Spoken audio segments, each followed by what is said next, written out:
These are the most badass moments from the films of John Wayne, the man they called Duke, who spent 50 years and roughly 170 movies teaching American audiences what toughness looked like on a big screen. No biography today, just the scenes, the lines, and the on-screen moments that planted people back in their seats and reminded them exactly why they loved going to the pictures. One piece of context needs to come first, because it changes the way every moment on this list lands. September of 1964, surgeons cut out John Wayne's entire left lung, along with 2 ribs after discovering a malignant tumor inside his chest. Camel unfiltered cigarettes had been part of the man's daily routine since his youth, reportedly up to 6 packs a day. Standing at a press conference afterward, Wayne announced the diagnosis to the country, declared he had, quote, licked the big C, and urged every person listening to go get screened. Hold on to that detail for the rest of this video, because most of the scenes we're about to cover happened after that surgery, which means every charge, every fistfight, and every showdown you're about to watch, Wayne pulled off breathing through one lung with a couple of ribs missing from his body. Stagecoach. A full decade of exile preceded this moment. Roughly 80 low-budget B-westerns for Poverty Row Studios, the kind of pictures that filled the bottom half of double bills and vanished before the following week arrived, had buried Wayne so deep that most audiences had no idea who he even was. And that's when John Ford stepped in, rescued Wayne from obscurity, and cast him as the Ringo Kid in what would become one of cinema's all-time greatest character introductions. Picture the scene. A stagecoach barrels through hostile territory and grinds to a halt in the middle of the road, where the Ringo Kid stands alone, twirling his Winchester rifle one-handed while the camera dollies straight into his face. Nobody in Hollywood had staged an entrance quite like that before, and 10 years of forgettable pictures dissolved in a single shot. A movie star materialized where a B-Western actor used to stand. Wayne always described it the same way. Stagecoach is the movie that changed my life. What Ford understood about Wayne, and the low-budget studios never grasped, came down to one thing, that the man's physical presence alone could carry an entire frame with nothing else needed around him. The Searchers. Ford directed Wayne again here in what most critics consider the finest screen performance of his entire career, and the role traveled about as far from the charming Ringo Kid as any character could go. Ethan Edwards is a racist, obsessive Civil War veteran consumed by a 5-year hunt for his kidnapped niece Debbie, played by Natalie Wood, and the tension woven through every frame comes from never knowing whether Ethan intends to save the girl or put her down. Living among the Comanche has tainted Debbie in his mind, pushed her past any hope of redemption. Nothing else across Wayne's 170-film career approached that kind of moral darkness. Nearly 2 hours of story build toward a single answer, and when Ethan finally catches Debbie, he lifts her into his arms instead of hurting her. What follows, though, gave cinema one of its most unforgettable closing images. Ethan delivers the girl home, watches the family pull together inside the house, and then finds himself standing alone in the doorway, silhouetted against the desert light. Wayne reaches across his body and grasps his own right elbow in a gesture completely improvised on the spot as a tribute to silent film star Harry Carey Sr. The door swings shut as Ethan turns and walks away, a man who saved civilization but belongs nowhere inside it. Scorsese pulled directly from Ethan Edwards years later when shaping Travis Bickle for Taxi Driver, and the film's repeated line, "That'll be the day," handed Buddy Holly the title for his most famous song. Wayne felt so bonded to this character that he named his real-life son Ethan after him. The Man Who Shot Liberty Valance. Tom Donovan stands opposite Jimmy Stewart and Lee Marvin in a film built around one uncomfortable truth, that the toughest man in town might realize the future has no use for tough men at all.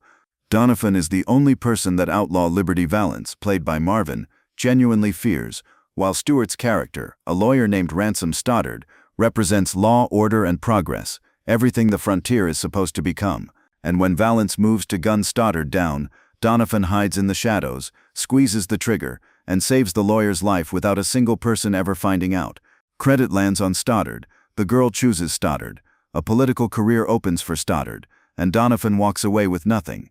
Wayne carries the aftermath like a man watching his own life bleed out through his fingers, and then sets fire to his ranch with his own hands. That's Wayne operating at full power, never the loudest voice in the room but always the one who surrenders everything and never expects a word of thanks. This film also planted Wayne's habit of calling Stewart Pilgrim in that slow drawl, which turned into one of the most imitated mannerisms in all of film history. When the legend becomes fact, print the legend. That's the line audiences remember above all others from this picture, and it works just as well as a summary of Wayne's entire 50-year run on screen. If you're nodding along to these, Hit subscribe, because the scenes coming up next are the ones that really separate Duke from every other cowboy who ever wore a hat. True Grit. This is the one everybody circles back to.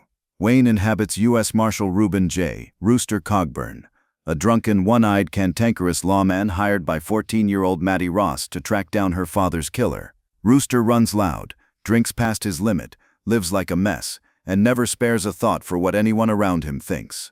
Every scene in the picture stacks toward one single confrontation, and when it arrives, what unfolds ranks among the greatest sequences in the history of American film. Outlaw Ned Pepper, played by Robert Duvall, sits mounted across an open meadow with 3 armed men flanking him, 4 against 1 lonely marshal on a tired horse. Pepper sizes up the fat, one-eyed old lawman and offers his taunt. "I call that bold talk for a one-eyed fat man." What left Wayne's mouth next turned immortal on contact. "Fill your hand, you son of a bitch!"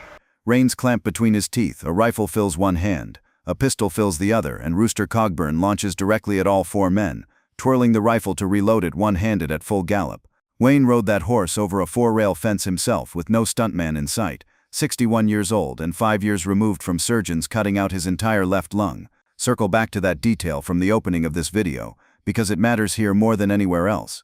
One lung, 61 years old, and Rooster Cogburn charged. Barbra Streisand handed Wayne the Best Actor award at the 42nd Academy Awards on April 7, 1970, and Wayne told the crowd, "Wow, if I'd known that, I'd have put that patch on 35 years earlier." The rest of the evening belonged to fellow nominee Richard Burton, who drank with Wayne for hours while Duke kept shoving the Oscar across the table and insisting, "You should have this, not me." The Cowboys. Over 30 years and more than 100 films had gone by without John Wayne ever dying on screen, and audiences across the country flat-out refused to accept the concept of Duke going down. That refusal is precisely what made the Cowboys land like a sledgehammer when it hit theaters. Wayne plays Will Anderson, a rancher stuck hiring a group of young boys to drive his cattle after every regular hand abandons him chasing a gold rush.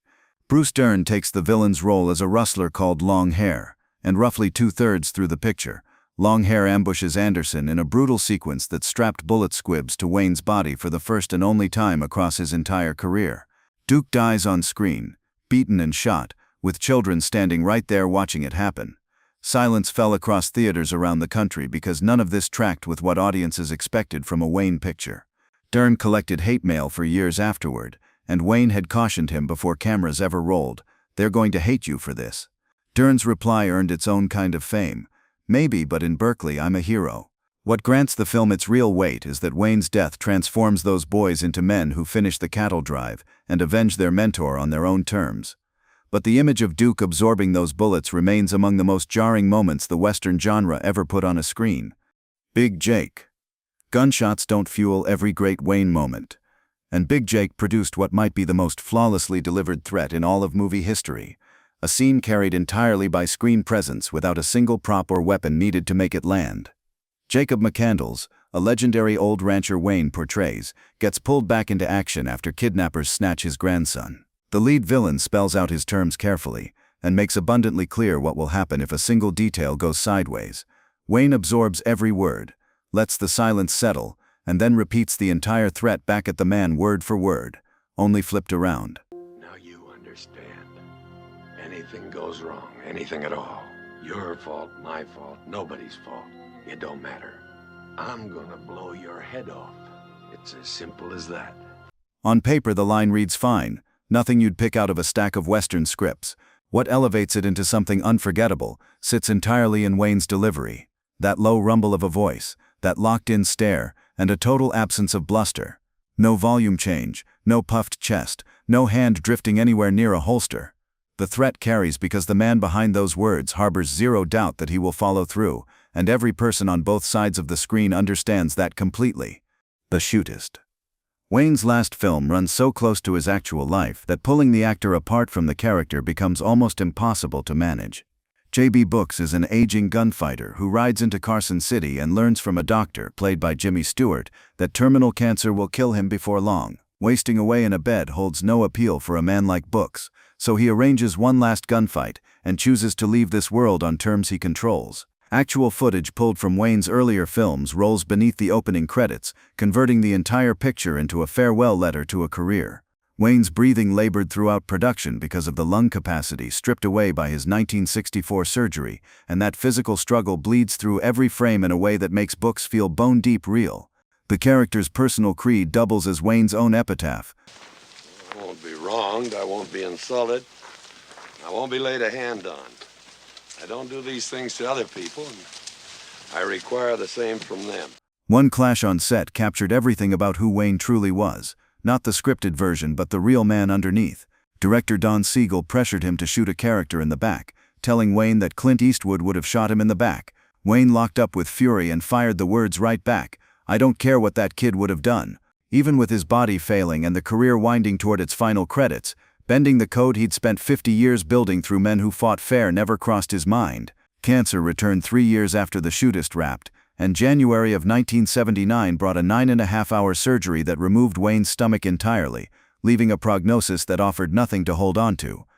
The 51st Academy Awards, April 9, 1979. No Western sets, no scripted dialogue, no second takes on this one. Radiation treatment that very morning preceded Wayne's arrival at the ceremony, and beneath the tuxedo and black bow tie, a wetsuit filled out his frame to conceal how much weight cancer had already stripped from his body. Johnny Carson brought him out to face an audience that rose out of every seat in the house at once. Wayne reached the microphone, visibly moved, and delivered words that still carry weight decades after he spoke them. "That's just about the only medicine a fella would really ever need. Believe me when I tell ya, I'm mighty pleased that I can amble down here tonight." Well, Oscar and I have something in common. Oscar first came to the Hollywood scene in 1928. So did I. We're both a little weather-beaten, but we're still here and plan to be around for a whole lot longer. Best Picture went to The Deer Hunter that evening, with Wayne presenting the envelope. Backstage, old friend Sammy Davis Jr. pulled him into a bear hug, and then spent the next hour worrying he'd squeezed too hard given how fragile Wayne had become. Someone nearby settled it simply. Duke wouldn't have missed that hug for anything. 63 days is all that separated that evening from the end. June 11, 1979. John Wayne died at UCLA Medical Center at the age of 72. Near the final hours, his daughter Isa clasped his hand and asked whether he still recognized her, and Wayne answered with the last words he would ever speak, "Of course I know who you are. You're my girl. I love you." Courage is being scared to death and saddling up anyway. Wayne spoke those words and lived by them, from the Ringo Kid twirling that Winchester in 1939, all the way through to a wetsuit hidden under a tuxedo, 40 years later, straight on to the very end. If this video meant something to you, hit that like button, drop a comment with your favorite John Wayne moment, and subscribe so you don't miss what's coming next. Thanks for watching, and long live the Duke.